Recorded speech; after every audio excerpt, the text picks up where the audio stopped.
اعوذ باللہ من الشیطان الرجیم بسم اللہ الرحمن الرحیم۔ شروع اللہ رب تعالیٰ کے بابرکت نام سے جو بڑا مہربان اور نہایت رحم کرنے والا ہے۔ دیکھتی آنکھوں اور سنتے کانوں کو میرا محبت بھرا السلام علیکم۔ دوستو، پچھلی قسط میں بھی میں نے آپ کو بتایا تھا کہ ہم لوگ جو ہیں ٹریولنگ کر رہے ہیں اور پاکستان کی طرف جا رہے ہیں۔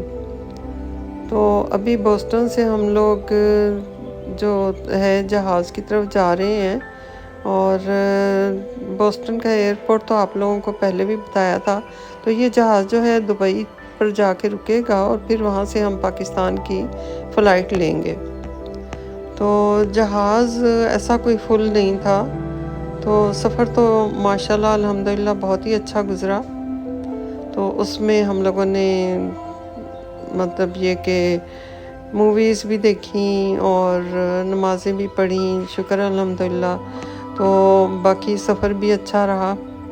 تو لمبے سفر کے شوقین لوگوں کو میں ایک گرو بتاتی ہوں کہ جب بھی آپ سفر کریں تو ایک تو ونڈو سیٹ نہ لیں، اور دوسرا یہ کہ اینڈ کی سیٹوں کا انتخاب کریں۔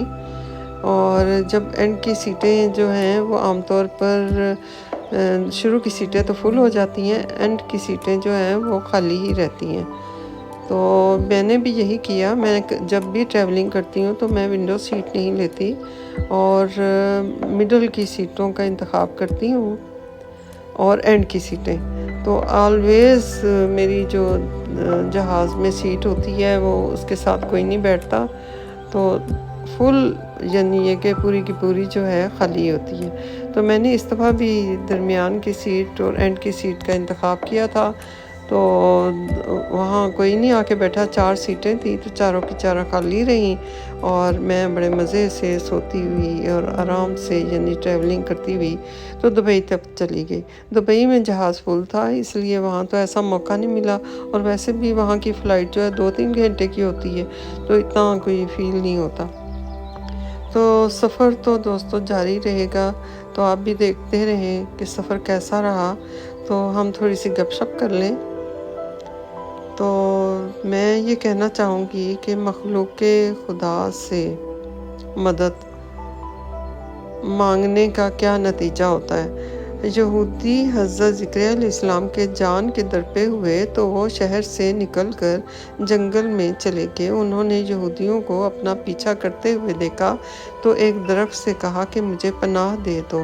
درخت چیر گیا اور آپ علیہ السلام کو اس میں پناہ دے دی، یعنی کہ آپ اس میں روپوش ہو گئے۔ جب یہودی اس درخت کے قریب پہنچے تو شیطان نے سارا قصہ بیان کر کے انہیں بتا دیا اور درخت کو آری سے چیرنے کا مشورہ دیا۔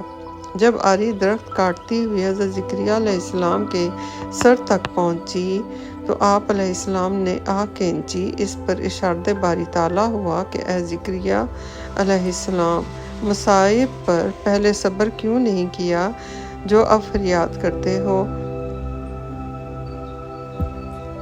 اگر ایک آہ بھی تمہارے منہ سے نکلی تو دفتر صابرین سے تمہارا نام خارج کر دیا جائے گا۔ تب آپ علیہ السلام نے ہونٹوں کو بند کر لیا اور 2 ٹکڑے ہو گئے، مگر اف تک نہ کی۔ حضرت زکریا علیہ السلام آری سے کیوں چیر کر رکھ دیے گئے؟ محض اس لیے کہ انہوں نے خالق کی بجائے اس کی مخلوق یعنی کہ درخت سے اپنے لیے مدد طلب کی تھی۔ تو دوستو، اللہ سے ہی اپنی مدد مانگنی چاہیے۔ جو بھی اگر آپ کو کوئی پریشانی ہو تو ہمیشہ اپنے خدا سے مانگنا چاہیے۔ تو اللہ تعالیٰ تو بہت غفور الرحیم ہے، تو اللہ ہماری سنتا ہے، تو ہمیں چاہیے کہ ہم اپنے خدا سے ہی اپنے مقصد کی فریاد کریں۔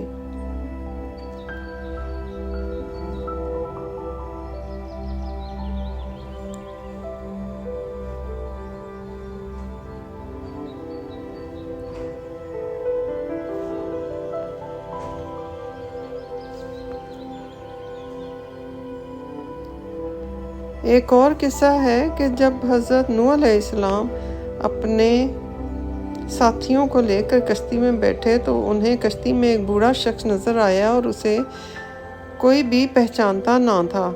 آپ علیہ السلام نے ہر چیز کا جوڑا جوڑا کشتی میں بٹھایا تھا مگر وہ اکیلا تھا۔ لوگوں نے اسے پکڑ لیا اور حضرت نوح علیہ السلام کے پاس لے گئے۔ حضرت نوح علیہ السلام سے پوچھنے لگے کہ یہ بوڑھا کون ہے۔ حضرت نوح علیہ السلام نے اس سے پوچھا کہ بتاؤ تم کون ہو؟ وہ کہنے لگا کہ جی میں شیطان ہوں۔ آپ علیہ السلام نے سن کر فرمایا کہ تو اتنا چالاک اور بدماش ہے کہ کشتی میں آ گیا۔ کہنے لگا کہ جی مجھ سے غلطی ہو گئی ہے، اب آپ مجھے معاف فرما دیں۔ آپ علیہ السلام نے فرمایا کہ تمہیں ہم ایسے ہی نہیں چھوڑیں گے، تو ہمیں اپنا گر بتاتا جا کہ جس سے تو لوگوں کو سب سے زیادہ نقصان پہنچاتا ہے۔ کہنے لگا کہ جی میں سچ سچ بتاؤں گا، البتہ آپ وعدہ کریں کہ آپ مجھے چھوڑ دیں گے۔ آپ علیہ السلام نے فرمایا کہ ٹھیک ہے، ہم تمہیں چھوڑ دیں گے۔ وہ کہنے لگا کہ میں 2 باتوں سے انسان کو زیادہ نقصان پہنچاتا ہوں، نمبر 1 حسد اور نمبر 2 حرص سے۔ وہ پھر کہنے لگا کہ حسد ایک ایسی چیز ہے کہ میں خود اس کی وجہ سے برباد ہوا، اور حرص وہ چیز ہے کہ جس کی وجہ سے آدم علیہ السلام کو جنت سے زمین پر اتار دیا گیا۔ اس لیے میں انہی 2 چیزوں کی وجہ سے انسانوں کو سب سے زیادہ نقصان پہنچاتا ہوں۔ واقعتاً یہ دونوں ایسی خطرناک بیماریاں ہیں کہ جو تمام بیماریوں کی بنیاد بنتی ہیں۔ آج کے سب لڑائی جھگڑے یا تو حسد کی وجہ سے ہیں یا حرص کی وجہ سے۔ حاسد انسان اندر ہی اندر آگ میں جلتا رہتا ہے، وہ کسی کو اچھی حالت میں دیکھ نہیں سکتا۔ دوسرے انسان پر اللہ تعالیٰ کی نعمتیں ہوتی ہیں اور حاسد کے اندر مروڑ پیدا ہوتے رہتے ہیں کہ وہ اچھی حالت میں کیوں جی رہا ہے۔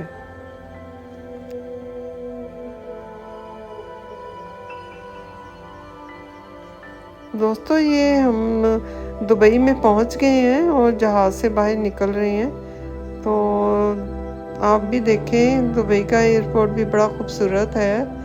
تو اس کے بعد ہم لوگ جو ہے پاکستان کے لیے فلائٹ لیں گے، تو چند گھنٹے میں پھر پاکستان پہنچ جائیں گے۔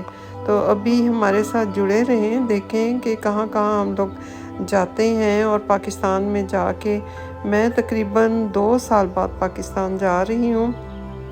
تو 2 سال بعد اپنا گھر کھولوں گی تو وہ کس حالت میں ہوگا یہ آپ دیکھیے گا، کیونکہ ہم نے تو کسی کو چابی نہیں دی ہوئی تھی، اپنا گھر جا کے ہم نے خود ہی کھولا ہے، اور اس کے بعد جو ہمارے گھر کا حال تھا وہ بھی آپ کو دکھائیں گے۔ آپ ہمارے ساتھ جڑے رہیں اور دیکھیں کہ ہمارا سفر بھی کیسا رہا اور پاکستان جا کے ہمارا کیا حال ہوا، تو کیسا لگا ہمیں پاکستان۔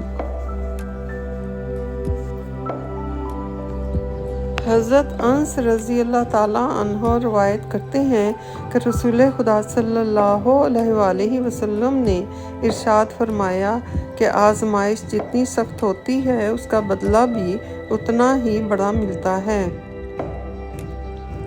سبحان اللہ۔ کوئی بھی آزمائش ہو تو اس پر صبر کر لینا چاہیے، اور کبھی تو کبھی آپ کی آزمائش ختم ہوگی اور آپ کے صبر کا جو انعام آپ کو ضرور مل کر رہے گا۔